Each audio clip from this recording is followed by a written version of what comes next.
Bonsoir à tous, merci de nous rester fidèles. Tout de suite le sommaire de votre journal.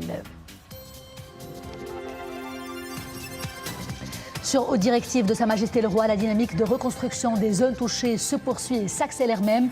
Dans quelques jours, le gouvernement apportera des réponses au sujet des modalités et des méthodes de gestion des répercussions du séisme. Un projet de l'agence chargée de la mise en œuvre effective de ce programme sera bientôt présenté.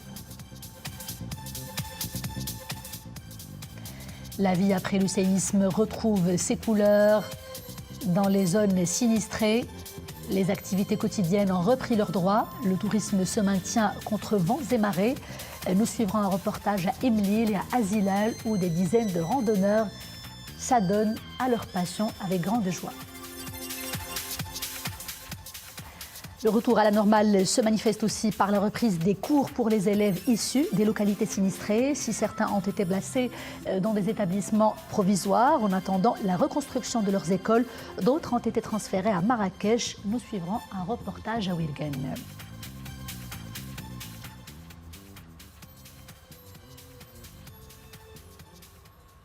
Bonsoir. La dynamique de reconstruction et de développement des zones touchées par le séisme se poursuit en application des hautes instructions de Sa Majesté le Roi.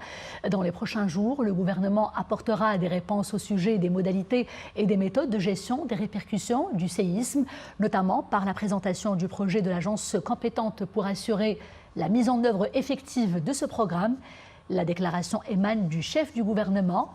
Aziz Arnouch s'est exprimé à l'issue de la 4e réunion qu'il a présidée, réunion de la commission interministérielle chargée du déploiement du programme d'urgence de réhabilitation et d'aide à la reconstruction des zones sinistrées.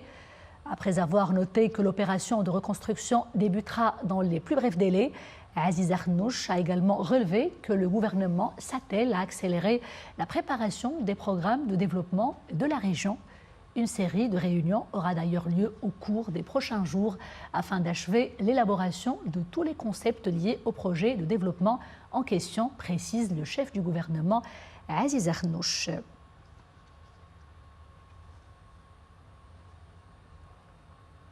Et après le terrible tremblement de terre du 8 septembre qui a secoué les contreforts du Haut-Atlas et de l'Anti-Atlas également, eh bien, la vie reprend progressivement son cours normal dans toutes les localités sinistrées.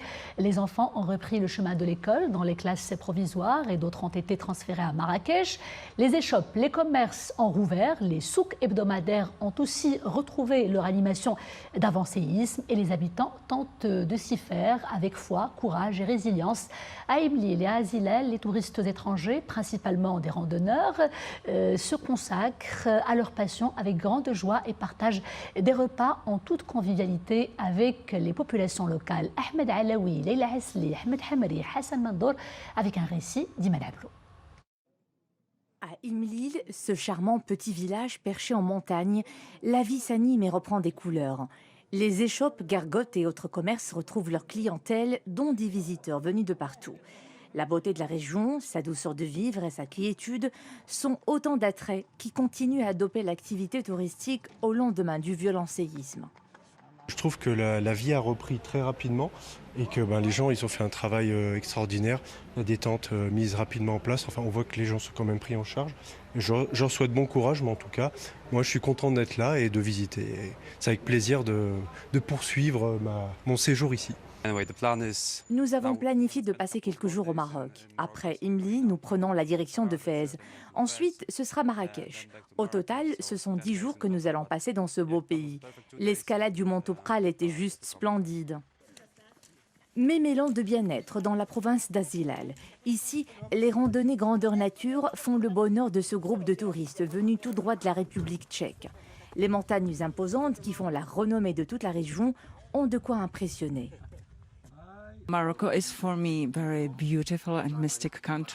Maroc est un très beau pays. Il est aussi mystique. C'est très dépaysant pour nous qui venons d'Europe centrale. Les gens sont très affables et accueillants. C'est ce que je constate à chaque étape de notre séjour. J'ai déjà confirmé ma réservation il y a plusieurs mois de cela et je ne l'ai pas annulée après le séisme. It's magnificent. Maroc, there are very nice mountains. Ici, il y a de belles montagnes. Celles du Haut-Atlas sont majestueuses. Nous avons un programme d'une semaine et nous prévoyons d'escalader le mont Mgoun avec ses 4070 mètres d'altitude. Nous n'avons pas de telles altitudes en République tchèque. Après une journée bien remplie en activités pédestres, il est temps de partager une collation appétissante. Des gourmandises locales, véritable découverte pour ces touristes qui se sont fait la promesse de revenir sur ces terres nourricières et hospitalières.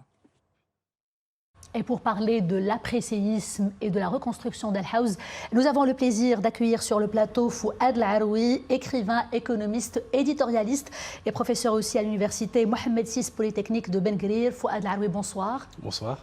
Fouad, passé l'émotion, le choc, la tristesse des premiers jours après le séisme, le Maroc est engagé sur la voie de la reconstruction des zones sinistrées sur haute directive de Sa Majesté le roi Mohamed VI, qui a annoncé tout un programme intégré, ambitieux, volontariste pour la reconstruction des zones sinistrées, avec comme mot d'ordre efficacité, célérité, écoute permanente des populations locales, mais aussi prise en compte des caractéristiques architecturales de ces régions sinistrées. Tout d'abord, quels commentaires cela vous inspire, Fouad El Aroui? Je vois que c'est l'ingénieur que vous avez invité aujourd'hui, c'est pas l'écrivain. On va solliciter toutes vos casquettes, hein. L'écrivain avec sa veine humaniste, l'enseignant de la philosophie des sciences, mais aussi l'ingénieur lauréat des ponts et chaussées. Non, mais je dois dire, d'abord effectivement, il y a eu le choc le vendredi, et très rapidement, moi, ce qui m'a saisi, c'est une espèce d'admiration, de surprise devant l'élan de solidarité. Je donne un exemple. Le tremblement de terre a eu lieu vendredi. Lundi, 2 jours après, j'ai essayé de contacter des collègues à moi à l'université. Il n'y avait personne. Pourquoi? Parce qu'ils étaient tous partis vers la montagne spontanément, avec de l'aide. Tous mes collègues, enfin une bonne partie de mes collègues étaient partis spontanément. Ensuite, comme vous le dites très bien, c'est l'État qui est arrivé, qui a organisé ça de façon extrêmement méthodique, de façon extrêmement intelligente. Et donc, le malheur a eu lieu, si vous voulez, mais ce qui s'en est ensuivi, c'est quelque chose d'extraordinaire et qui donne quand même beaucoup de confiance dans les potentialités de notre pays. Et justement, on est déjà dans l'action, on y est en tout cas, avec des actions concrètes qui ont déjà été réalisées en un temps record, pendant 2 semaines, alors que l'accès à certaines localités est très difficile de par la nature des montagnes et de la région. Les routes ont été, grâce à la mobilisation de tous les acteurs concernés, libérées, dégagées de manière très vite, mais aussi on est déjà dans ce chantier du désenclavement des zones montagneuses et rurales. Qu'est-ce que vous pouvez nous dire dans ce sens? Alors moi, ce que je remarque et qui encore une fois est extrêmement positif, c'est que la décision qui a été prise en haut lieu, c'est pas simplement de reconstruire, c'est pas simplement, mais de faire mieux. C'est-à-dire de profiter de ce malheur pour avoir une approche complète, pour réellement faire un plan de développement du Haut-Atlas. Et je trouve que c'est extrêmement intelligent de saisir un malheur, si vous voulez, une catastrophe, mais de la transformer en opportunité. C'est-à-dire pour faire un plan intégré de développement de l'Atlas, avec l'argent qui va être mis sur la table pour ça. Je trouve que c'est quelque chose d'extraordinaire. Et en tant qu'ingénieur aussi, je suis admiratif des efforts qui ont été faits, de ce qui a été réalisé. C'est pas simple de débloquer des routes quand on a ne serait-ce qu'une roche de plusieurs tonnes, comme on l'a déplacée. Je dois dire que dès samedi, c'est incroyable. Samedi, il y avait déjà une chargeuse d'OCP. Et avec tout le risque que cela représentait, avec les éboulements et les gros blocs justement de pierre qui tombaient. Fouad El Aroui, tous les experts, politologues, économistes qui sont passés sur ce plateau sont unanimes sur une chose. Ce séisme, il peut, ou en tout cas, il fait émerger une nouvelle façon de faire les choses, un nouveau modèle de gestion territoriale. Vous, qu'est-ce que vous en pensez? Oui, alors c'est pas forcément mon domaine de compétence. Donc j'ai suivi en fait les experts qui sont passés sur votre plateau et je ne peux que souscrire à ce qu'ils ont dit. Ce sont des experts. Et là, je vois une sorte de coordination d'un côté l'État, avec tous les moyens dont l'État dispose, et les populations locales. Parce que généralement, c'était soit l'un, soit l'autre. Soit on laisse les populations se débrouiller, ils font ce qu'ils peuvent avec leurs moyens, ou bien c'est l'État qui arrive et qui fait ce qu'il veut de façon extrêmement technocratique. Mais là, j'ai l'impression que pour une fois, il y aurait une espèce de symbiose. Il y a l'État, avec comme intermédiaire les sociologues, les anthropologues, les ingénieurs, les architectes, tous ces gens-là, et la population locale qui vont travailler en symbiose. Et dans ce sens, c'est effectivement quelque chose d'assez nouveau, même dans notre histoire depuis l'époque du protectorat. Très bien, Monsieur Laroui. Justement, je vais revenir à cet élan formidable de solidarité citoyenne, populaire, extraordinaire, élan de solidarité de la part des Marocains dans les 4 coins du royaume, mais aussi les Marocains du monde. La solidarité, justement, un petit mot sur cela avec votre regard d'écrivain en temps de crise face à l'adversité de la vie, parce que des séismes comme ça vient de façon soudaine, violente, personne ne s'y attend, et puis tout d'un coup, la solidarité, ça sauve. Ça sauve, mais c'est un révélateur finalement de l'état d'une société. Franchement, c'est un révélateur parce que cette solidarité qui s'est exprimée concrètement. Les gens ne sont pas contentés de mots. Ils sont montés dans leur voiture spontanément, ils ont chargé des camionnettes, des vannes. Je connais des gens qui sont partis de Tanger en camion, qui sont arrivés. Et de Laayoune. On a vu les caravanes. Donc c'est un révélateur de l'état de la société. Et je dirais, ça révèle quelque chose de très profond. Nous sommes une nation. Et c'est réellement la définition de la nation. La nation, ça veut dire que des gens qui ne se connaissent pas, en fait, quelqu'un de Tanger, quelqu'un de Laayoune, quelqu'un de Tahnaout, ce sont des gens qui ne se connaissent pas, mais qui ont le sentiment de constituer quelque chose. Et c'est ça la définition d'une nation. Et ça prouve réellement. Il y a eu l'exploit de l'équipe de foot pendant la Coupe du Monde. Et il y a eu la solidarité aussi pendant le Covid. Il y a eu la solidarité, absolument. Sauf que je n'étais pas là, j'étais à l'étranger, donc je n'ai pas vu ça. Et il y a ça. Et ce sont 3 événements qui se suivent dans le temps et qui prouvent que finalement, nous sommes une nation. Je crois qu'on peut... et le fait... Avec des chapitres heureux et sombres, mais en même temps... Mais là, on peut bâtir dessus. C'est-à-dire, c'est le sentiment de constituer une nation qui crée ce que vous dites, la solidarité, qui peut s'exprimer soit directement, on va aider les gens, soit on accepte de payer des impôts parce qu'on sait que ça va aider des gens les plus démunis par l'aide médicalisée, en fait, des choses comme ça. C'est ça qui fait une nation. C'est cette acceptation, soit d'aider directement, soit d'aider indirectement par le biais de l'État. Il y a quelque chose qui fédère, Eh ben, ça fédère. Et c'est aussi une leçon de résilience aussi et de courage. Oui. Et on va en reparler. Mais à présent, j'aimerais m'attarder avec vous sur tout ce qu'on vient de dire en fait de positif concernant cette forte mobilisation roi et peuple face au séisme d'Al Hawz. Tout cela a été fortement salué au niveau mondial, mais aussi par la presse étrangère et particulièrement par la presse anglo-saxonne. Et là, je reviens à cet article du prestigieux quotidien britannique The Guardian qui a mis en avant, et là je cite le journaliste reporter qui a été sur place, il a salué la réponse des autorités marocaines exemplaire et rapide, et a souligné que c'est un reporter de guerre qui a été en Afghanistan, en Irak, et qui a aussi assuré la couverture médiatique de plusieurs tragédies, catastrophes naturelles dans le monde, et qui a été sur place, qui a parcouru ces montagnes concernées et qui a en fait relaté les faits tels qu'ils se sont passés et tels qu'il les a vus. Alors, quand j'habitais en Angleterre, j'habitais pendant plusieurs années là-bas, je lisais le Guardian, c'était mon journal. Et le Guardian est un journal de gauche, on oublie ce détail, c'est un journal de gauche. Et il n'a pas fait ce que les journaux soi-disant de gauche d'autres pays ont fait, c'est-à-dire puisque nous sommes de gauche, on va taper sur le Maroc. C'est une espèce de réflexe stupide, pavlovien, alors que le Guardian est un journal de gauche, proche du Labour. Quand il envoie un correspondant, le correspondant ouvre ses yeux. Il regarde autour de lui et il rapporte ce qu'il a vu. Toute neutralité. En toute neutralité, en toute objectivité. Il a fait un vrai travail de journaliste, alors que d'autres qu'on ne nommera pas, parce que soi-disant ils sont de gauche ou du centre-gauche, ils sont venus et ils ont plaqué des schémas qu'ils ont apportés d'ailleurs et qui cherchaient la petite bête. J'ai écrit 2 articles là-dessus parce que j'étais vraiment irrité de voir ça. Il y a des gens qui arrivent, qui voient que 90% de choses vont bien dans la mobilisation des gens, dans la solidarité, mais ils vont chercher la petite bête pour dire « Ah ben vous voyez, ces gens-là sont nuls, ils ne savent pas faire, etc. » Ça, c'était déplorable. Heureusement qu'il y a eu le Guardian, et pas que le Guardian, il y a eu en fait une grande partie de la presse anglo-saxonne qui a bien fait son boulot.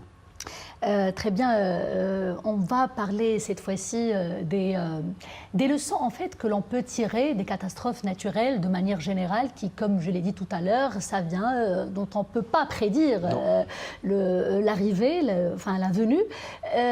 Qu'est-ce qu'on peut en tirer comme leçon sur le plan humanitaire cette fois-ci? Il y a l'humilité, notre finitude, la finitude de l'être, la faiblesse face à la nature, mais aussi peut-être un appel à revoir notre humanité individuelle et collective, mais encore? La première chose qu'on peut constater, c'est les forces de la nature. C'est extraordinaire ce qui nous est arrivé le 8 septembre et le lendemain qui est arrivé en Libye. Cette fois-ci, c'est les barrages qui ont sauté et l'eau qui a dévasté. Les forces de la nature sont extraordinaires. On ne peut pas réellement s'y opposer. Et d'autant plus que nous sommes maintenant 8 milliards sur la planète. Quand on était 800 millions, on pouvait habiter juste dans des endroits à peu près safe, si j'ose dire. Aujourd'hui, ce n'est pas le cas. Donc, avec le réchauffement climatique. En plus, avec le réchauffement climatique. Donc, je dirais, je prêche presque pour ma paroisse, il faut de plus en plus d'ingénieurs, d'abord, parce qu'il faut essayer de travailler avec ces forces de la nature, d'essayer de ruser avec elles, d'essayer de les contenir, de savoir reconstruire les gens qui sont en train de reconstruire. Et je leur fais toute confiance, hein, parce que j'ai vu la qualité des échanges. Je suis dans 2 groupes comme ça, des échanges des ingénieurs, des urbanistes, des architectes. Des architectes qui le font de manière bénévole parfois. Qui font de manière bénévole. Mais la qualité des échanges est extraordinaire. Ces gens-là savent comment ils vont reconstruire en tenant compte des forces de la nature, en jouant, en rusant avec elles, tout en maintenant le côté humain, mais aussi l'esthétique. C'est-à-dire cette approche complète. Moi, je trouve que c'est admiratif. Et donc, quand il y a une catastrophe naturelle comme ça, bon, il faut dire qu'on habite malheureusement, heureusement, malheureusement, la planète est comme ça. Elle nous donne beaucoup, et puis de temps en temps, elle nous tape dessus. Il faut accepter. Il faut savoir réagir. Réagir comment? Mais encore, réagir comment? Résilience, ce fois, s'y préparer? La résilience, il n'y a pas que la résilience. Bien sûr, la résilience, mais il y a aussi le travail à l'avance. Le travail, par exemple, à l'avance, il faut se préparer. Par exemple, vous parliez tout à l'heure du réchauffement climatique. Vous savez qu'il y a la montée des eaux. Mais j'ai l'impression qu'on ne s'en rend pas compte. On ne fait pas grand-chose là-dessus. Alors là, sur les séismes, on sait qu'il faut se préparer au séisme, c'est bien.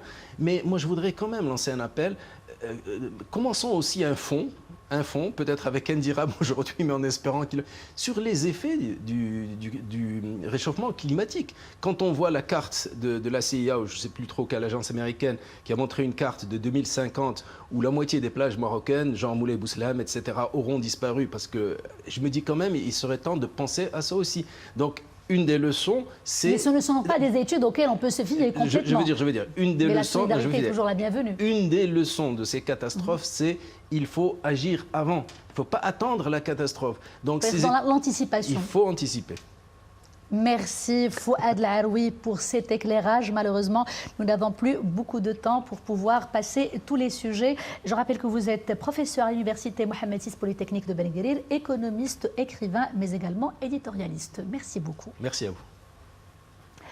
Le puissant séisme d'Al Haouz retenait cette bonne nouvelle plutôt qui est liée à ce séisme.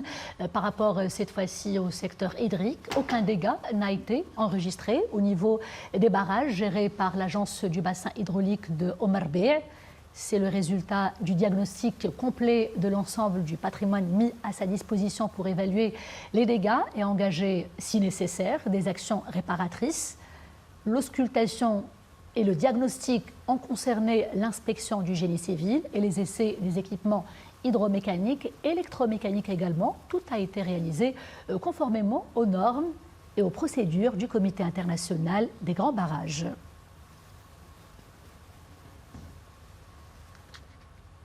Et je vous rappelle cette fois-ci la création sur haute instruction royale du fonds spécial numéro 126 pour la gestion des effets du tremblement de terre.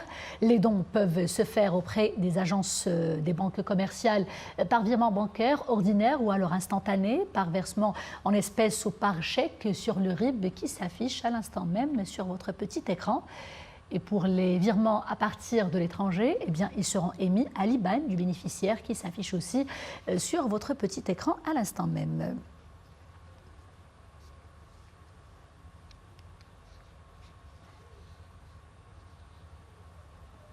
Et justement, sachez que nos concitoyennes et concitoyens adhèrent massivement à cet élan national de solidarité en contribuant chacun selon ses moyens au fonds spécial séisme numéro 126, un fonds mis en place sur haute directive royale et visant la mise en place des mesures d'urgence pour alléger l'impact du séisme sur les populations et les zones sinistrées.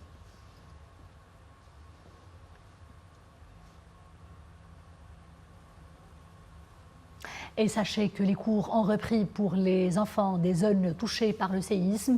Les élèves ont en effet retrouvé les bancs de l'école au niveau des provinces touchées par le séisme du 8 septembre. La mobilisation est à son apogée et cela pour que l'opération des retours en classe se déroule en fait dans les meilleures conditions. Wassim Messeoud et Zakaria Mokimbilla pour le commentaire.